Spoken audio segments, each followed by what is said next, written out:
একটা ব্রাইড সাজাতে না হলেও কমপক্ষে 1.5 থেকে 2 ঘন্টা সময় লাগে। 1.5 ঘন্টা তো খুব কম বললাম, মানে এটা খুব তাড়াহুড়ো কাজ হয়ে যায়। 2 ঘন্টা যদি একটু সময় নিয়ে চলো তাহলে হয়তো তুমি একটা খুব সুন্দরভাবে মেকআপটা কমপ্লিট করতে পারো।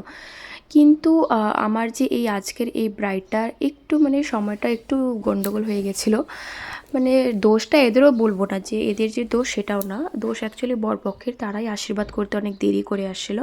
তো যার জন্যে অনেক অনেক সমস্যার সম্মুখীন হতে হয়েছে, আমাদেরও হতে হয়েছে, ব্রাইডেরও হতে হয়েছে। তো যাই হোক, আমরা সময় মতো এসে এখানে বসে আছি, সব কিছু রেডি করে আমি শাড়ির পিনটাও করে নিয়েছিলাম, সব জিনিস বার করে বসেছিলাম। তো তারপর হঠাৎ শুনেছি সেই রুমের সুইচ বোর্ড কাজ করে না, তো আবার আমাদেরকে অন্য জায়গায় যেতে হলো, সব কিছু জিনিসপত্র নিয়ে আবার দৌড়াদৌড়ি করে যেতে হলো। তো ওখানেও একটু সময় নষ্ট হয়েছে। তো যাই হোক, অন্য রুমে এসে এই যে আমার মেকআপ আমি শুরু করছি। তো আজকে এই ব্রাইডালের পুরো মেকআপটা আমি তোমাদের সাথে শেয়ার করব। তো সবার প্রথমে আমি ফেসটাকে ক্লিনজার করে নিয়েছিলাম, এরপর আমি একটা হাইড্রেটিং টোনার ইউজ করছিলাম। এরপর আমি যেটা ইউজ করছি সেটা হচ্ছে ওয়াটার বেস ময়শ্চারাইজার। এরপর আমি না একটু ম্যাজিক ড্রপ ইউজ করছিলাম, যেহেতু এখন গরম, তো একটু ম্যাজিক ড্রপ একটু ইউজ করলে ভালোই হয়, তাহলে একটু ভয় থাকে না, মেকআপ গলে যাওয়ার কোনো চান্স থাকে না। তো যাই হোক, সেটা ইউজ করার পর আমি এখন ফেসটাকে এই যে কারেক্ট করছি।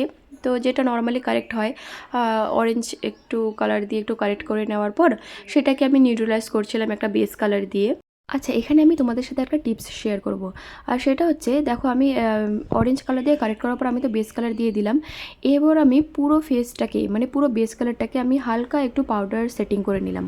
পাউডার সেটিং করার পর আমি হাইড্রেটিং টোনার অথবা যে কোনো তোমাদের কাছে যদি সেটিং স্প্রে থাকে তোমরা সেটাও ইউজ করতে পারো।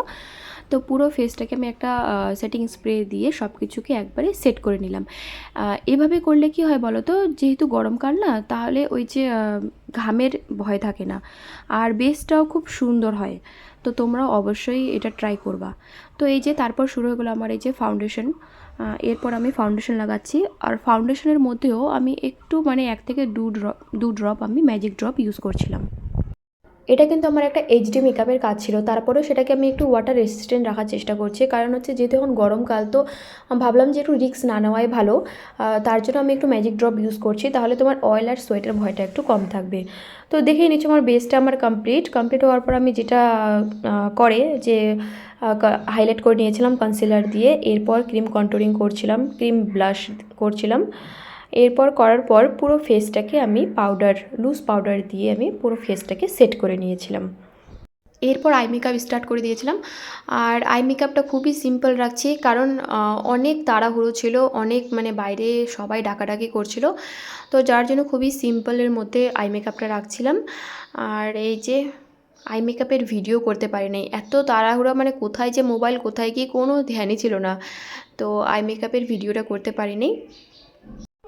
আর এরকম করে না ব্রাইডও খুব ডিস্টার্ব হচ্ছিলো, মানে ওরও মন মেজাজ সত্যি খুব ওকে দেখে আমার সত্যি খুব খারাপ লাগছে, কারণ বিয়ের দিন সবাই চায় না একটু ভালোভাবে সাজতে, কে চায় না বলো, সবাই চায়, যার জন্যই মেকআপ আর্টিস্টদের তারা বুক করে এত টাকা দিয়ে, তারপর যদি সময়ের অভাবে ঠিকঠাক মতো সাজতে না পারে তাহলে কেমন লাগবে বলো মনটা।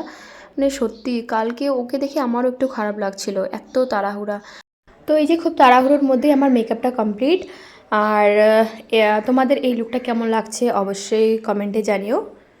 তো আজকের ভিডিও এখানে শেষ করলাম, টাটা।